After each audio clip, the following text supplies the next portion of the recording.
Buenas tardes, compañeros y profesor Elías. El día de hoy, mis compañeras Alejandra del Águila, Elena Lozada y quien les habla, Faragadea, les vamos a exponer sobre las corrientes históricas y filosóficas de la Ilustración y el enciclopedismo.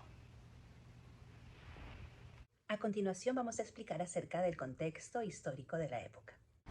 El enciclopedismo fue el movimiento que desarrolló una obra monumental que constaba de 28 volúmenes, la enciclopedia. La idea del editor Le Breton era traducir del inglés la Enciclopedia de Ephraim Chambers, publicada en Londres en 1728. Y para llevar a cabo esta tarea, Le Breton se dirigió a Diderot. Este, sin embargo, no quiso limitarse a una simple traducción y concibió el proyecto de una obra original que constituyese la suma de todos los conocimientos de la época expuestos a la luz de la razón. La enciclopedia de Denis Diderot y de Jean d'Albert fue editada en Francia entre 1751 y 1772. Dicha publicación intentó reunir todo el saber humano para que sea el inicio del progreso del conocimiento y su difusión en los ambientes más cultos de toda Europa. La enciclopedia tendría este declarativo subtitulado Diccionario razonado de las ciencias, de las artes y de los oficios. Para poder realizar una obra de tal envergadura, Diderot tuvo que rodearse de colaboradores especializados. Llamó al matemático d'Alembert, quien redactó el discurso preliminar y artículos referentes a las ciencias. Montesquieu y Voltaire se ocuparon de la literatura. Buffon de las ciencias naturales, Rousseau de la música. Él había compuesto una pastora, el adivino del pueblo, que obtuvo un gran éxito en la Ópera de París y ante la corte. Y Turgot, el futuro ministro de Finanzas de Luis XVI en la economía política. En el prospectus que se anunciaba en octubre de 1750, la publicación de la enciclopedia de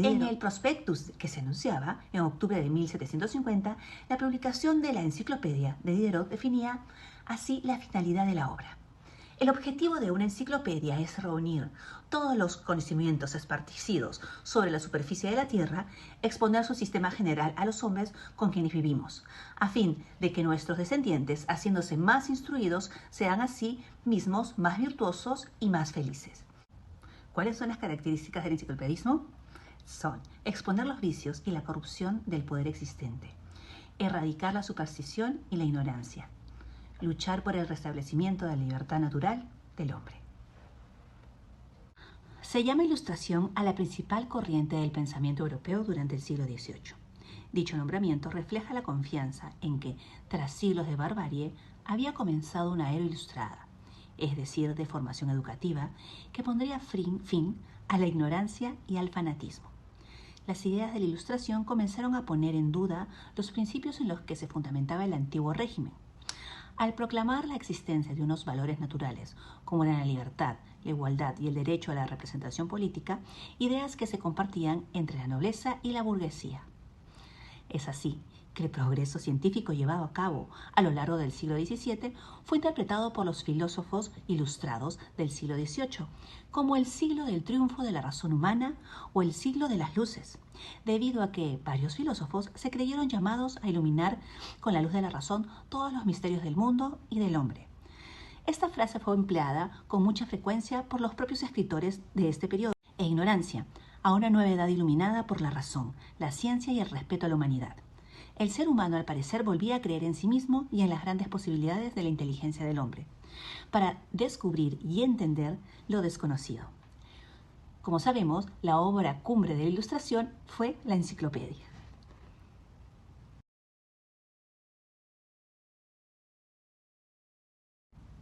Este movimiento se caracterizó por una confianza ciega en la razón humana, una fe total en el progreso humano, pues siendo la naturaleza buena y sabia, se trataba sencillamente de arrancarle sus secretos con el alma de la razón.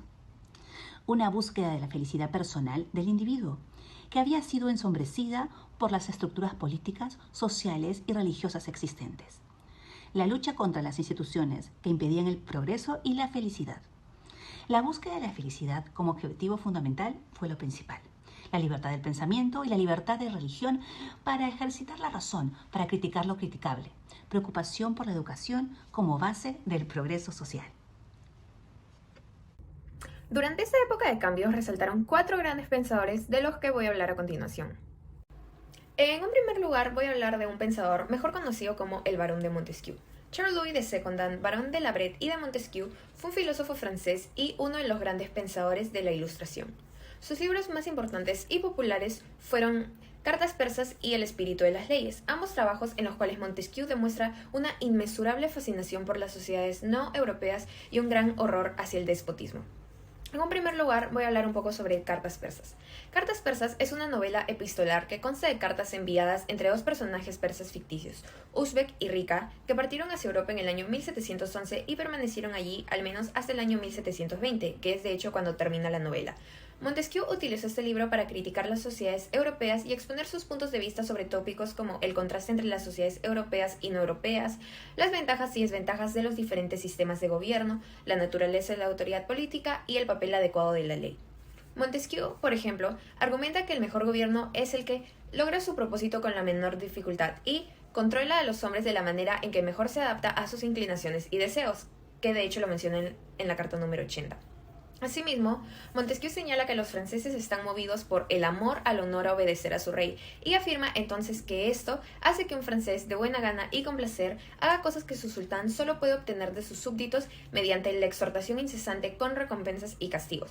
Esto lo mencionan ambos personajes en la carta número 89. Si bien Montesquieu es muy consciente de la importancia de las leyes justas, él considera que la reforma legal es una tarea peligrosa, que debe intentarse solo con miedo y temblor. Finalmente, Montesquieu se presenta a favor de la tolerancia religiosa y considera que los intentos de imponer la creencia religiosa son imprudentes e inhumanos. En un segundo lugar, voy a hablar de su obra El espíritu de las leyes.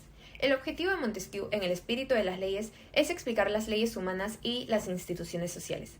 Desde su punto de vista, la clave para comprender estos conceptos es reconocer que las leyes deben adaptarse a una variedad de factores diferentes, como por ejemplo el pueblo al que éstas están dirigidos, la religión de sus habitantes, sus costumbres, tradiciones, grados de libertad, entre otros factores. Y las leyes no pueden entenderse adecuadamente a menos que uno considere dichos factores en su totalidad o que los considere de manera holística. Montesquieu cree que vivir bajo un gobierno estable y no despótico, que deja a sus ciudadanos respetuosos de la ley, con cierto grado de libertad para vivir sus vidas, es un gran bien, y que ningún gobierno así debe de ser manipulado. De esta manera, Montesquieu sostiene que hay tres tipos de gobiernos. En un primer lugar se encuentran los gobiernos republicanos, que pueden tomar formas democráticas o aristocráticas. En un segundo lugar se encuentran las monarquías y finalmente defiende la existencia de los despotismos. Sobre la democracia, Montesquieu sostiene que ésta posee un funcionamiento antinatural. La democracia, de acuerdo con él, requiere de una constante preferencia del interés público al interés privado, ya que limita la ambición al solo deseo, a la sola felicidad de hacer mayores servicios a nuestra patria que al resto de nuestros conciudadanos. Es, en otras palabras, una renuncia a sí mismo, siempre ardua y dolorosa.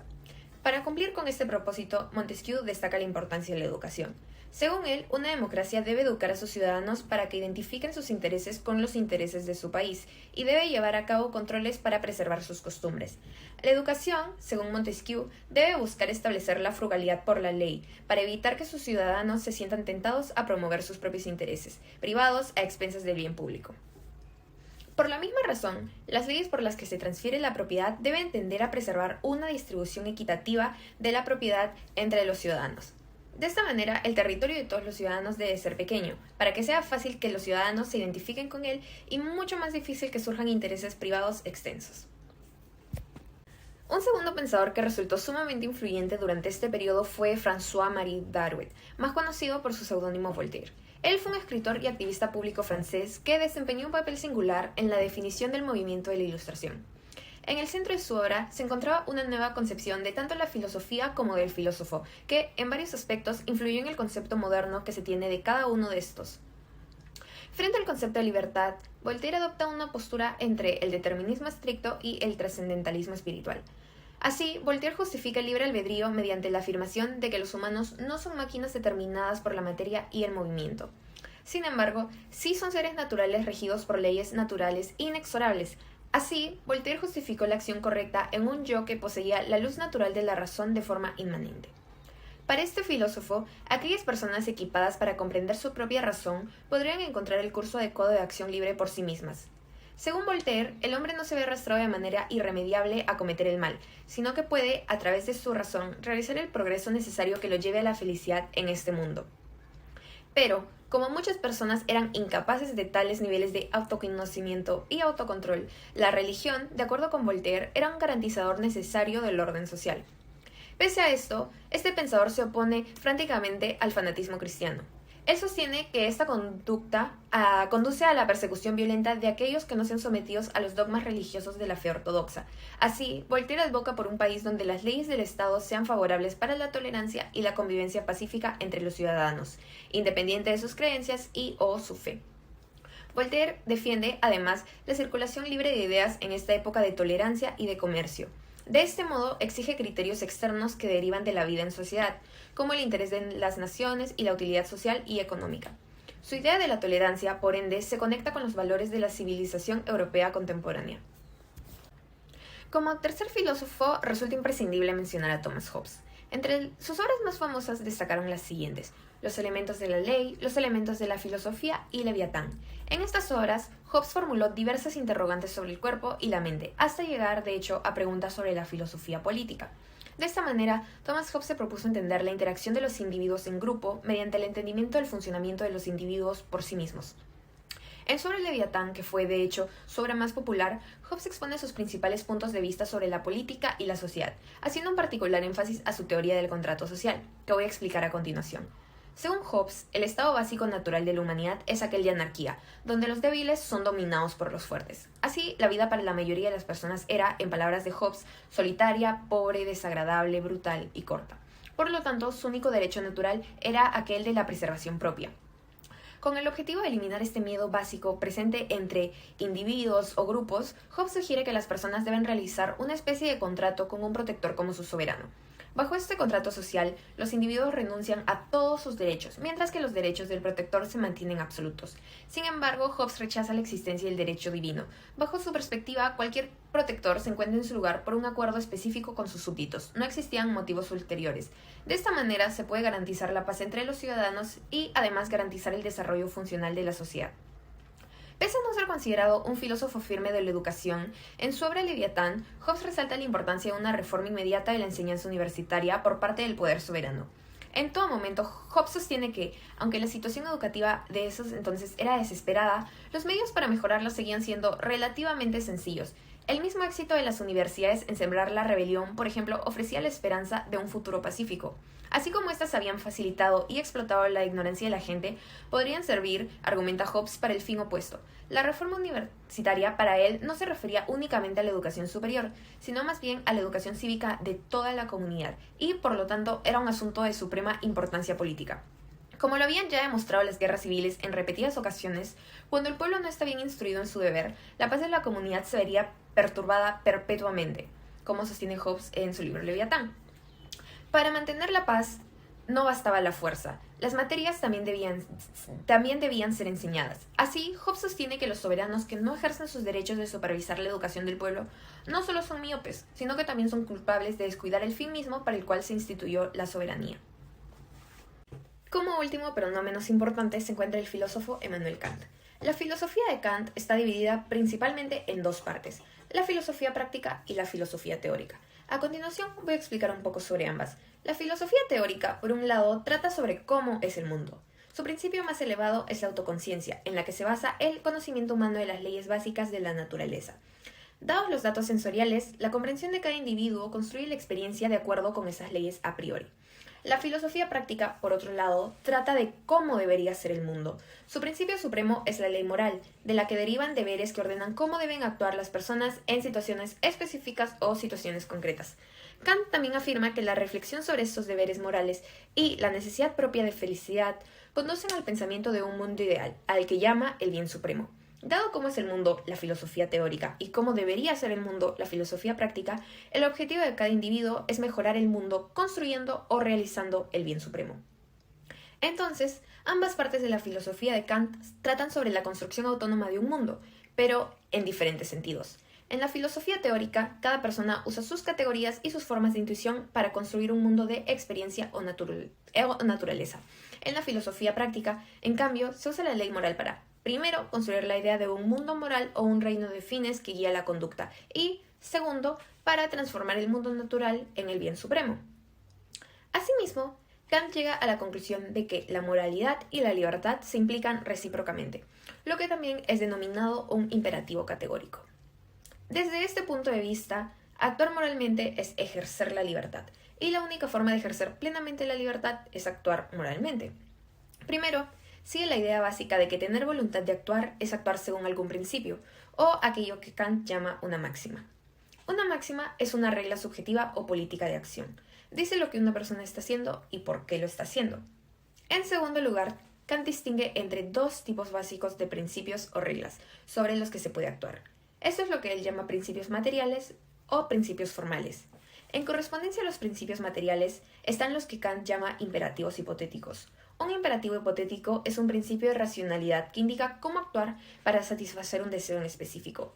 Los principios formales, en cambio, describen cómo uno actúa sin hacer referencia a ningún deseo. Esto es lo que Kant llama un imperativo categórico. Así, la única forma de actuar libremente en el sentido pleno del ejercicio de la autonomía es, por tanto, actuar sobre principios formales o imperativos categóricos, que es también actuar moralmente. Estos conceptos son recíprocos. Kant no quiere decir que actuar de manera autónoma requiere ignorar los deseos más personales. Más bien, sostiene que normalmente las personas formulan máximas con miras a satisfacer sus deseos, pero que, tan pronto como elaboramos las máximas de la voluntad para nosotros mismos, nos volvemos inmediatamente conscientes de la ley moral. Con este fin, Kant resalta la importancia de la educación. Es a través de la educación, dice Kant en sus conferencias pedagógicas, que el individuo humano y la especie humana en su conjunto pueden ser mejorados moralmente. La moralización del niño es, según Kant, el paso final del proceso educativo. Antes de que el niño pueda ser moralizado, el niño debe ser cuidado, debe ser disciplinado, cultivado y civilizado. En palabras de Kant, en la formación de la razón hay que proceder socráticamente. Sócrates da en sus diálogos ejemplos de cómo, incluso en el caso de los ancianos, uno puede sacar mucho de su propia razón. Así, en lo que se refiere a la educación moral, es importante que el educador no lleve el conocimiento racional a los niños.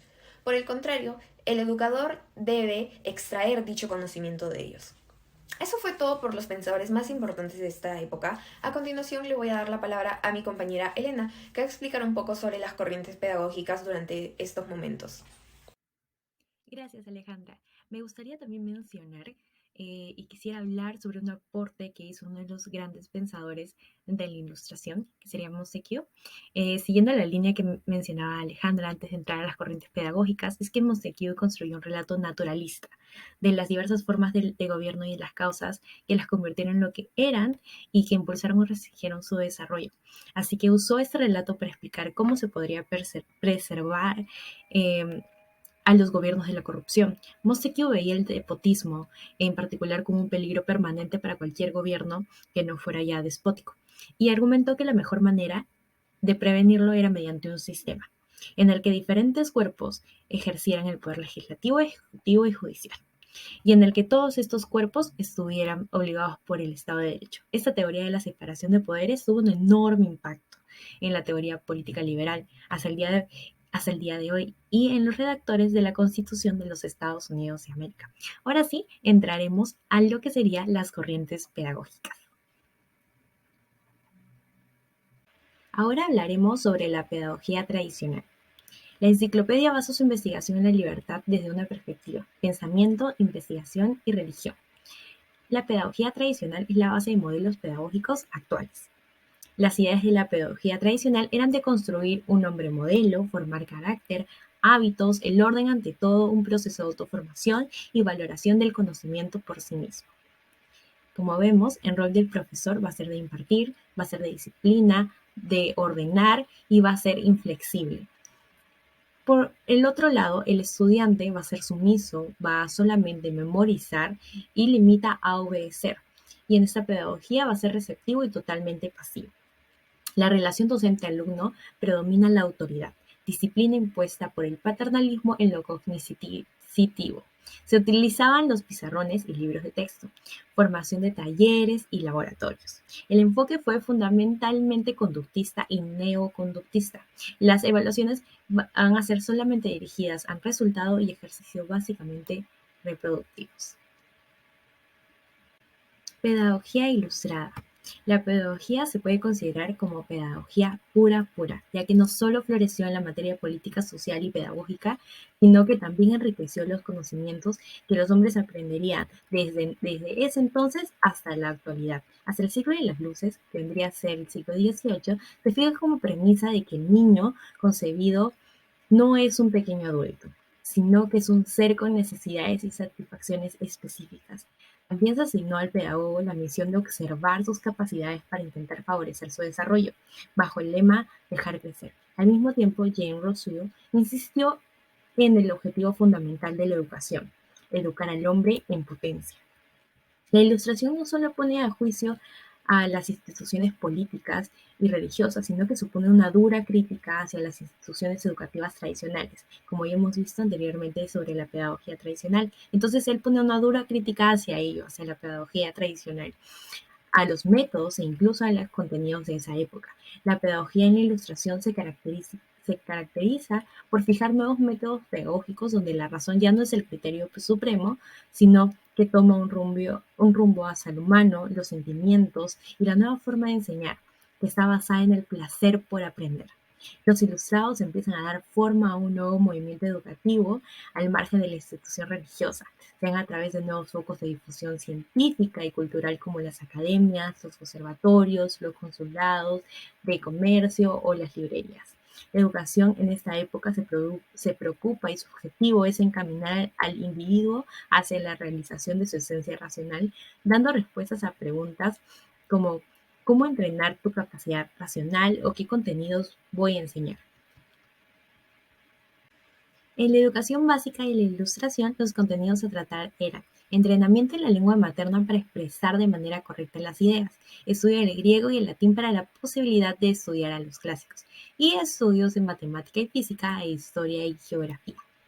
Siguiendo también con ello, el conocido y gran pedagogo del siglo XVIII, Rousseau, trata de establecer la relación entre la naturaleza del hombre y el proceso educativo.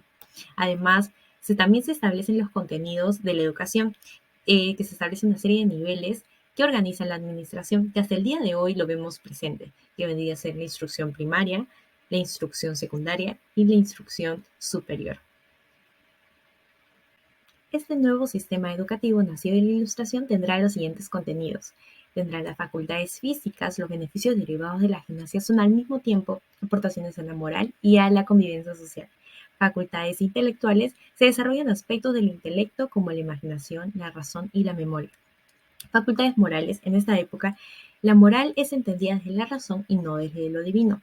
La moral dirán que no solo entrará por la vía de los sentimientos, sino que constituye una ciencia que compete a todos los hombres y a la raza humana.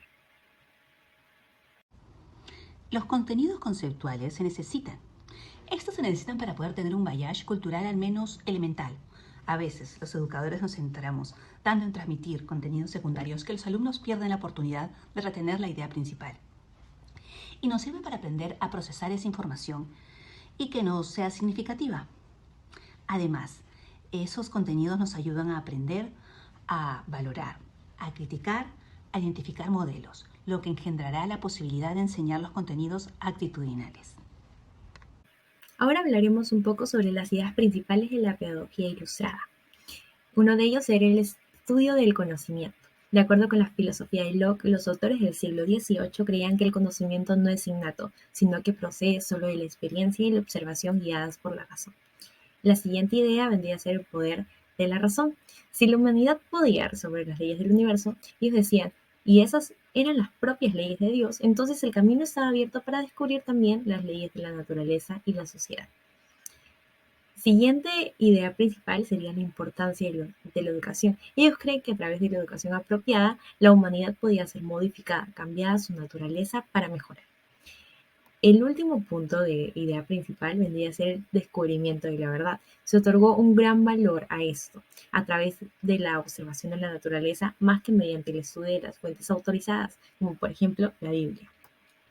Es importante también saber que aunque veían a la Iglesia, específicamente o especialmente a la Iglesia Católica como la principal fuerza que había esclavizado la inteligencia humana en el pasado, la mayoría de los pensadores de la Ilustración no renunció del todo a la religión. Optaron más por una forma de guidismo, aceptando la existencia de Dios y de la otra vida, pero rechazando las complejidades de la teología cristiana. Creían que las aspiraciones humanas no deberían centrarse en la próxima vida, sino más bien en los medios para mejorar las condiciones de la existencia en esta tierra. Y eso sería todo por esta exposición. Gracias, y a continuación van a ver las referencias bibliográficas.